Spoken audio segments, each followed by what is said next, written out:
제 생각에는 오히려 최근 같은 경우에는 중국에 진출하지 않는 것이 프리미엄을 받을 수 있는 요인일 수도 있습니다. 여기에서 중요한 건 뭐냐면 바로 할인율입니다.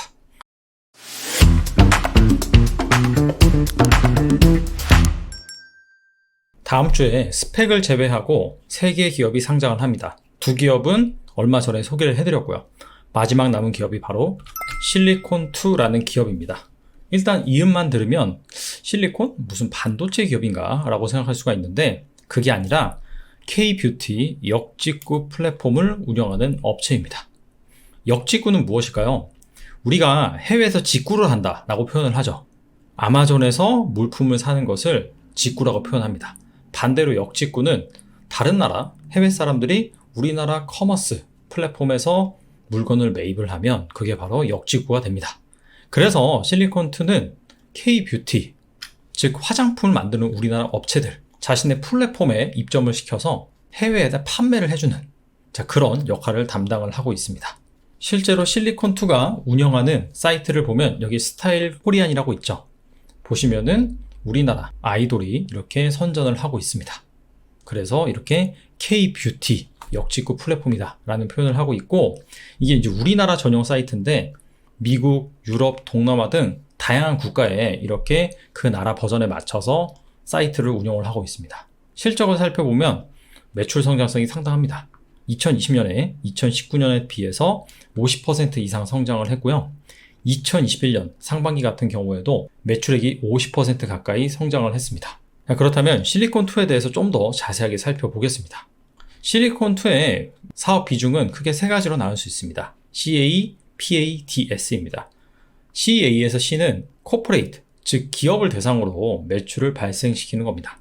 전 세계 리테일 파트너에게 우리나라 화장품을 판매를 하는 것이죠. 그리고 PA가 있습니다. 이거는 퍼스널 어카운트라고 해서 앞서서 스타일 코리안이라는 사이트가 있는데 스타일 인도네시아, 스타일 미국, 스타일 러시아 등 각 나라에 맞게끔 실리콘2가 온라인 커머스 사이트를 운영을 하는 것입니다. 그래서 거기에 있는 사람들한테 직접 판매를 하는 거죠. 즉 한마디로 B2C 매출이다 라고 보시면 되고 실리콘2 같은 경우에는 직접 이렇게 판매를 하기 때문에 그 나라에 물류센터도 운영을 하고 있습니다. 그리고 마지막으로 DS라고 있는데 운영 대행 및 배송 대행을 해주는 부분입니다. 이 부분은 그렇게 크진 않습니다. 실리콘2가 속해 있는 시장을 크로스보더 이커머스 시장이라고 볼 수 있습니다. 그것을 앞글자 이니셜만 따서 CBEC라고 합니다. 이 CBEC 시장 규모가 매년 어마어마하게 성장을 하고 있습니다. 연평균 27%가량 성장을 하고 있고 시장 규모가 가장 큰 것이 바로 아시아 태평양 지역입니다. 물론 이 부분은 중국이 상당 부분을 차지하고 있죠. 우리나라에서 이렇게 CBC로 가장 많이 팔리는 품목이 바로 화장품이랑 의류라고 합니다. 실리콘2는 K-뷰티 이쪽에 포커스가 되어 있기 때문에 주력 아이템이 화장품입니다. 이번에 실리콘2의 리스크를 한번 체크해 보겠습니다. 증권신고서에서 실리콘2가 리스크로 제시하고 있는 부분이 있습니다. 바로 탈중국 사업 관련 위험입니다.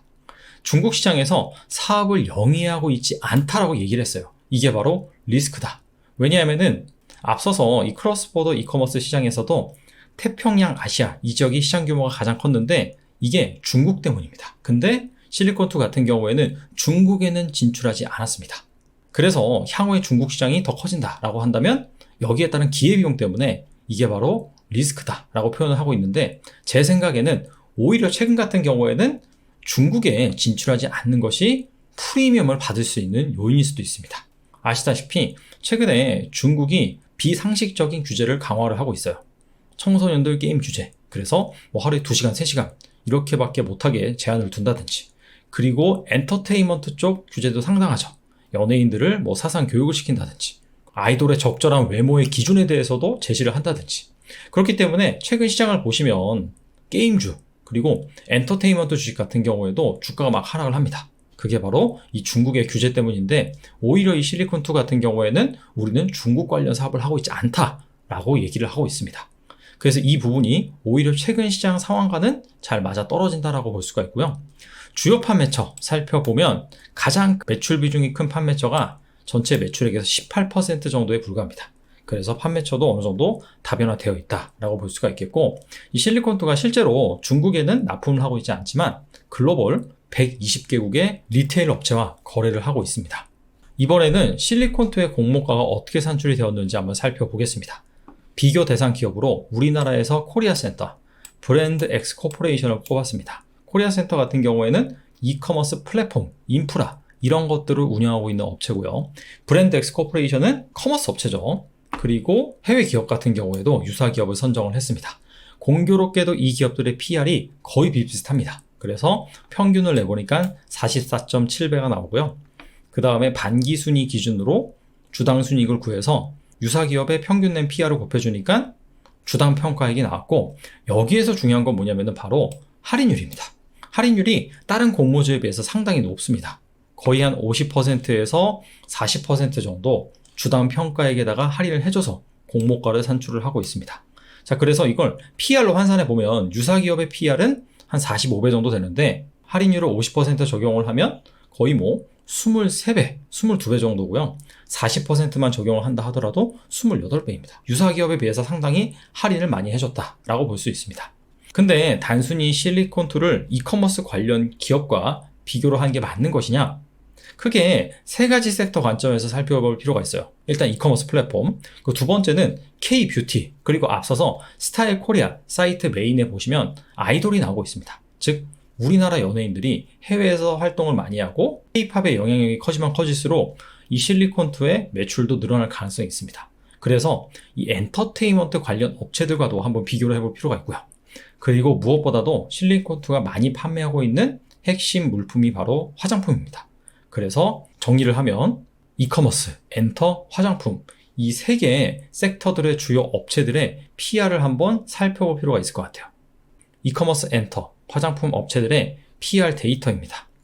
일단 이커머스 업체 같은 경우에는 앞서서 살펴본 코리아센터, 브랜드 X 코퍼레이션 포함을 시켰고요. 그 다음에 최근 상장한 플랜티어도 넣어놨습니다. 근데 코리아센터와 브랜드 X 코퍼레이션이 앞서 증권신고서에서 나와 있는 PR과 다르죠. 그 이유는 9월 10일 기준으로 제가 다시 계산을 했기 때문입니다. 그리고 엔터테인먼트 업체들 하이브랑 JYP 엔터 넣어놨고요. 그 다음에 화장품 업체들 LG생활건강, 코스맥스, 애경산업을 넣어놨습니다. 다른 기업도 있지만 일회성 이익 또는 손실로 PR이 너무나 높거나 너무나 낮은 기업은 제가 제외를 시켰습니다. 자, 그래서 섹터별로 주요 기업들 PR 살펴보니까 이커머스 업체와 엔터 업체 같은 경우에는 PR이 좀 높았어요. 반면에 화장품 업체들 같은 경우에는 상대적으로 좀 낮았습니다. 아시다시피 최근에 이 코로나 이슈 때문에 사람들이 화장품을 많이 안 바르고 그 다음에 중국에서 우리나라 화장품 점유율이 좀 떨어지고 있습니다. 그런 부분들 때문에 화장품 업체들의 PR이 좀 낮게 거래되고 있습니다. 자, 아무쪼록 이 기업들의 평균 PR을 계산을 해보니까 48.4배가 나옵니다. 근데 여기에서 하이브만 너무 유독 높습니다. 그래서 하이브를 제외한다라고 한다면 평균 PR이 41배 정도 됩니다. 근데 앞서서 유사 기업들의 PR을 구한 다음에 이거를 50%에서 40% 정도 할인을 해줬잖아요. 그러니까 PR이 한 22배에서 28배로 나왔어요.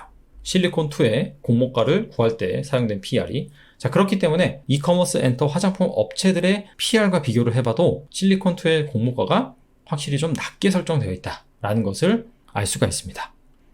결론을 내보겠습니다. 실리콘2 같은 경우에는 K-뷰티 역직구 사업을 하는 업체고 주력 제품이 화장품입니다. 근데 중국 매출이 없어요. 그래서 이 부분을 증권신고서에서는 리스크로 제시하고 있지만 오히려 최근 같은 경우에는 리스크가 아니라 오히려 플러스 요인이 될 수 있다. 그리고 판매처가 다변화되어 있고요. 이커머스, 엔터, 화장품 섹터들의 평균 PR을 계산을 해서 공모가 비교를 해보니까 확실히 공모가가 저평가되어 있는 것은 맞다. 상장 후 유통가능 물량은 27.4%입니다. 그렇게 낮은 건 아니지만 그래도 최근에 공모를 진행한 업체들과 비교를 해보면 낮은 편에 속하긴 합니다. 자, 그런데 중요한 건 화장품입니다. 앞서서도 설명을 해드렸다시피 화장품 업체들이 최근에 코로나 때문에 소외되어 있습니다. 그리고 중국에서 주력 시장인 중국에서 계속해서 점유율이 좀 감소를 하고 있어요. 최근에는 로컬 업체 내지는 유럽 업체들의 화장품이 잘 팔린다고 합니다. 그래서 그런 부분들이 아무래도 이 투자 심리에 영향을 미칠 수 있는 그런 부분이다. 그래서 이 기관 투자자들이 물론 실리콘2의 장점도 있지만 화장품 매출 비중이 압도적으로 높은 것에 대해서 과연 어떻게 생각하는지 그 부분이 중요할 것 같습니다. 그래서 수혜제 결과가 나오면 이 결과를 바탕으로 종합적으로 판단을 하셔서 청약을 하시면 될 것 같습니다. 주말 잘 보내시고요. 여기까지 하겠습니다. 감사합니다.